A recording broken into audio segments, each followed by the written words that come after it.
Okay, today we're going to be talking about fascicle. And fascicle comes from fasci. Fasci is a bundle, so it comes from a bundle. So you can like tie these sticks all together and make a bundle, and it makes it stronger. So that's what a fasci is. And so now you can imagine instead of sticks that these are axons, and so it's a white matter bundle that makes up the fascicle.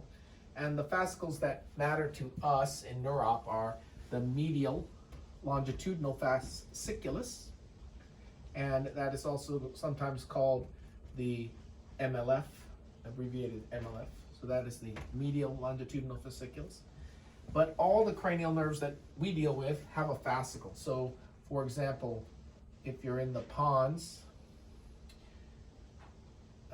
you might have a sixth nerve, and once it crosses out of the root exit zone of the pons, that becomes a peripheral cranial nerve. But this portion, after it leaves the nucleus, that's inside of the pons, is called the fascicle. And what that means is this portion of the nerve is central nervous system. And that means it's going to be vulnerable to central nervous system disorders, including demyelination. So in the sixth nerve nucleus, as you know, it crosses over and talks to the medial rectus muscle, which is in the midbrain. And that's the third nerve subnucleus. And that thing is called the medial longitudinal fasciculus. So the two fascicles that we're interested in for ocular motor and diplopia are the sixth nerve fascicle and the medial longitudinal fascicle, called the medial longitudinal fasciculus, or MLF. And so when you have a demyelinating lesion in the pons, it can cause a unilateral sixth. But because the fascicle is relatively short relative to the longitudinally running fascicle of the MLF, you're much more likely when you have diplopia in multiple sclerosis to have an internuclear ophthalmoplegia. And so that's internuclear ophthalmoplegia is an ophthalmoplegia, an adduction deficit, the eye can't adduct, associated with nystagmus, which is a dissociated horizontal abducting nystagmus. It's internuclear because it's traveling between cranial nerve nuclei from number 6 in the pons, rostrally to cranial nerve nuclei number 3 for the medial rectus in the midbrain.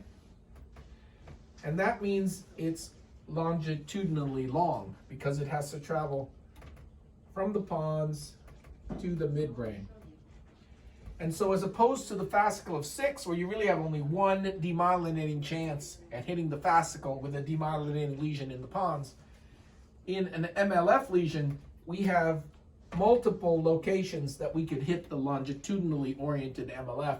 And so the most common cause that we see for acute binocular horizontal diplopia in an MS patient is a demyelinating plaque in the MLF, the medial longitudinal fasciculus. However, that demyelinating plaque could also affect the fascicle of 6. 4 is in the midbrain, as you know, and 4 is the only cranial nerve that exits dorsally. And so the chance of getting a fascicular, little tiny piece there, 4th, is so low from MS. So it's unlikely to get a 4th. In a third nerve palsy, now you could get a third from demyelinating disease because it's also got a fascicle. But statistically, it's going to be way more likely to be MLF, even if it looks like a third superficially because there's an adduction deficit. So you need to know a little bit about fascicles, a bundle of white matter in the central nervous system. That's what we call this piece of the nerve, the sixth nerve, the third nerve, and the fourth nerve fascicle. And one of these fascicles is called the fasciculus. It is longitudinal and medial. It runs from the pons, sixth nerve nucleus, all the way rostrally to the third nerve nucleus in the midbrain. And because there are so many shots at this MLF, an INO is a very common cause of acute diplopia in MS.